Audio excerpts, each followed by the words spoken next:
So I'm going to show you how to press it with the domestic iron. If you don't have a heat press, you can also use our domestic iron to press the graphic on the garment. So for that, we're just gonna take a hoodie, and you can just use any place that is very comfortable, like a dining table at your home, or a study table, or like I'm using it the table tennis table here. So anything that also, like, which is comfortable to your height and for the clothing. So for this, we're gonna use it's a medium-sized hoodie, and we're gonna use an 8 by 11 print. That actually, 8 by 11 is for a medium hoodie. It's really good fit from this neck seam to the seam of the pocket. So if you're thinking of a bigger print on a hoodie, you should avoid that, because otherwise it will overlap onto the seam of the pocket here, and it won't press really good. So on this one, if you just set the iron temperature to the highest, like you can set it to the cotton. Cotton is basically the highest temperature in the domestic iron. So you set it to that, and then please make sure that you don't you turn off the vapor option. It has to be dry. If the vapor goes on it, it might destroy the plastic on the top that it's already a printed material.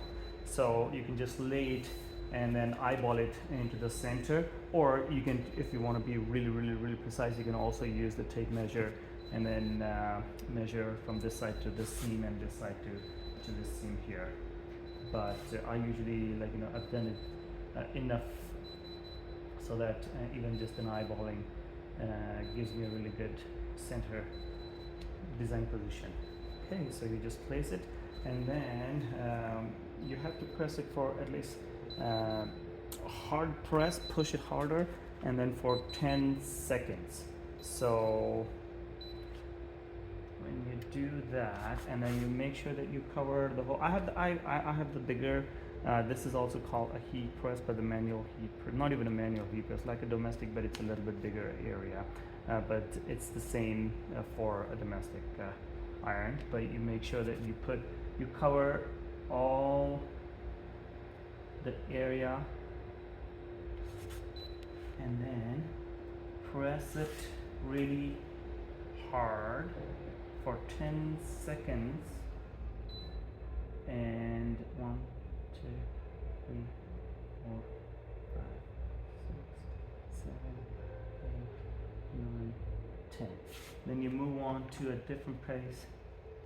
1, 2, 3, 4, 5, 6, 7, 8, 9, 10. And you cover this part. 1, 2, 3, 4, 5, 6, 7, 8, 9, 10. 1, 2, 3, 4, 5, 6, 7, 8, 9. 1, 2, 3, 4, 5, 6, 7, 8, 9, 10.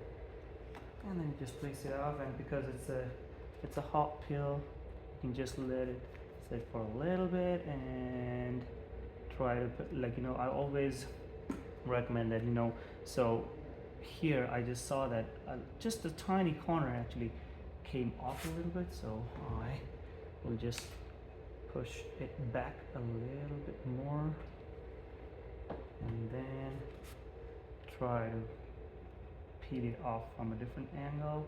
And then here also it's not properly.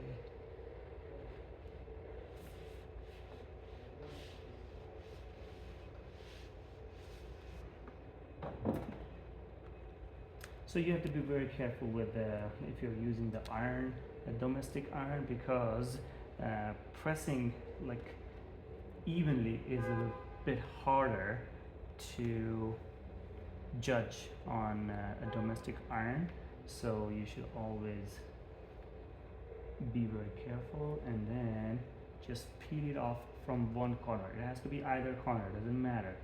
It's your comfortable preference, any corner you like, but just stick to one corner that you peeled off, and then it's done. And then after that, once again, I'm going to be recommending to, with a little hard press, just iron it once again on top, and it's done.